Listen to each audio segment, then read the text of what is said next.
Hi guys, welcome back to my channel, and today's video is going to be about love bombing, so watch out.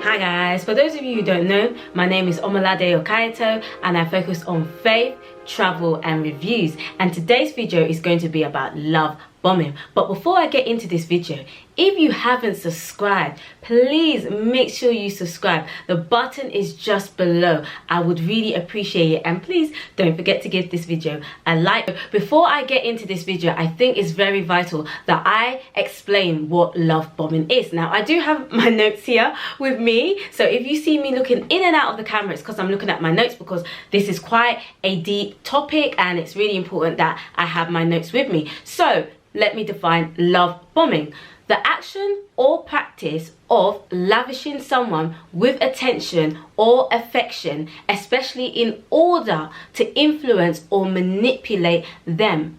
Cults often use tactics like love bombing to lure new members in. So I've definitely done a video on cultish tendencies, so you should definitely check it out.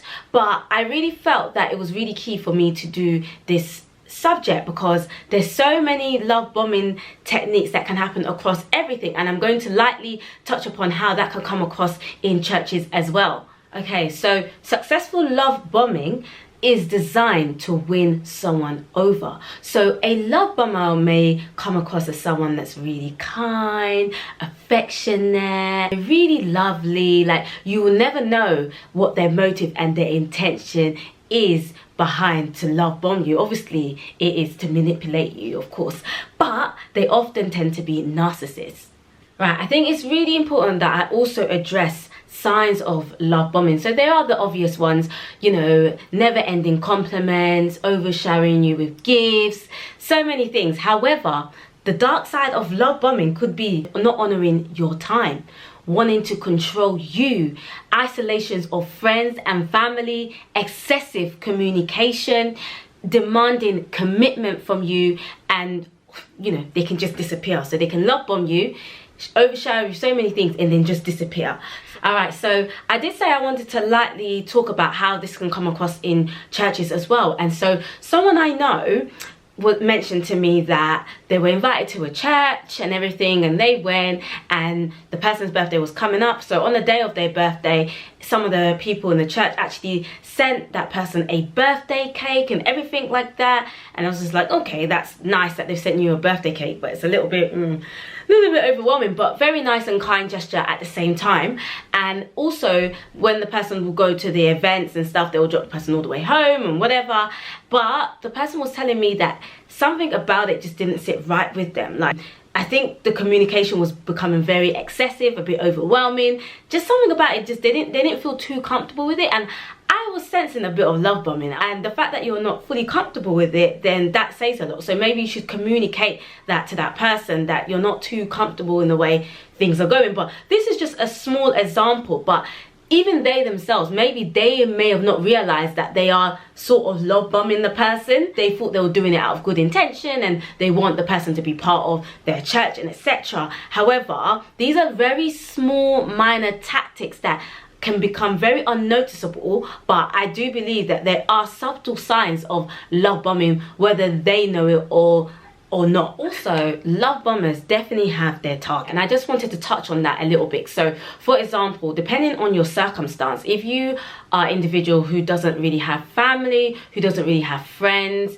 you may be an insecure individual, there could be many things. However, I feel like these are easy targets for love bombers, because what those love bombers do is that they become like your family, they become your friends, they most probably will become like maybe your mother or father figure. So I think that they definitely do have their targets. So especially if you're vulnerable, and all of these things are getting to you, that you don't have a family, you don't have friends, you're feeling very isolated, I feel like this is like a best way for a love bomber to target individuals like these. They can be very enticing. So if you are part of this community, or if you're part of this church, etc., you can get X, Y, and Z. and it's like selling like dreams, selling things to you that maybe you don't necessarily have in your life, but it's like, okay, if you come here you can get all of these things. It reminds me of the prosperity gospel a little bit, where it's like selling you dreams and selling you things and treating God as an investment. But anyway, that's another subject for another day. They can be very enticing. Then all of a sudden you're hooked. All of a sudden you're part of it, you're hooked, and you feel that you owe it back to the community or to the church, and you feel that you owe it back to them. And this is where it becomes like a vicious cycle. So you may have like certain responsibilities, and you're showered with so much responsibilities. And are responsibilities bad? Is it bad to do the work of God in the church? No, not at all. But you may be showered with so many of these things, and then it can just be taken away from you. It can just be taken away from you just like that. And that can also be like, oh my gosh, like I was love bombed with all of these responsibilities and all of these things, and it's great, and then all of a sudden it's just taken away from me, and then they can just give it back to you, and it can just be like a vicious cycle. So it's really subtle. It doesn't feel like it, but it definitely is. So I just wanted to kind of just touch on those things a little bit as well. And this is what love bombers do. Also controlling where you go or what you do under the pretext of love. So example, if you want to go on holiday and you have to ask permission to go on holiday. Now that's a little bit weird. That's a little bit dodgy, but you having to ask them or the love bomber, oh, can I go on holiday? Can I go to this place? Or can I study here? Like there's a difference between asking for advice and then being controlled. So it's learning how to kind of differentiate between the two. But this is what love bombers do. Under the pretext of love, they like to control where you go, what you do, you know. So there's a codependency on them. There's a reliance on them where you're not able to kind of make decisions for yourself, and you depend on them to make the decisions for you. Love bombing is meant to create feelings of obligation and dependency. Example, they have done so much for me, you know, my life has changed, they picked me up when I had nothing, I don't know what I would do without them, so I owe it back to them. So it's a sense of like you owe it back to them because they've done all of these nice things and these good things to you, so you feel that you have to give something back to them. And that's when you know you are under control, because what love bombers tend to do is that they make you feel guilty. They will say certain things where you're made to feel guilty, and it's constant. It is constant, by the way. So these are just little things like that can happen to your mind, and then they become really big things. The goal is to be mentally and emotionally reliant upon them. Right, so it's really important that we educate ourselves about these signs.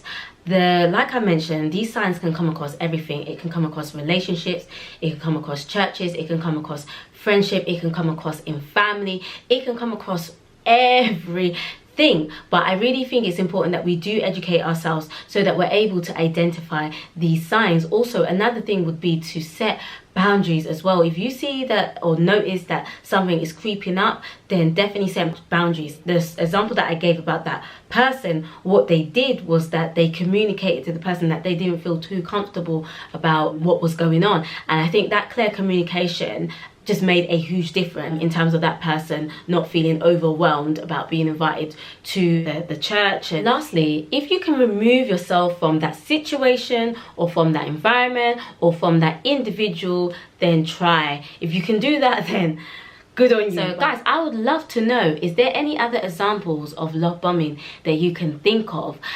Do let me know. I'll definitely like to know. Please comment below.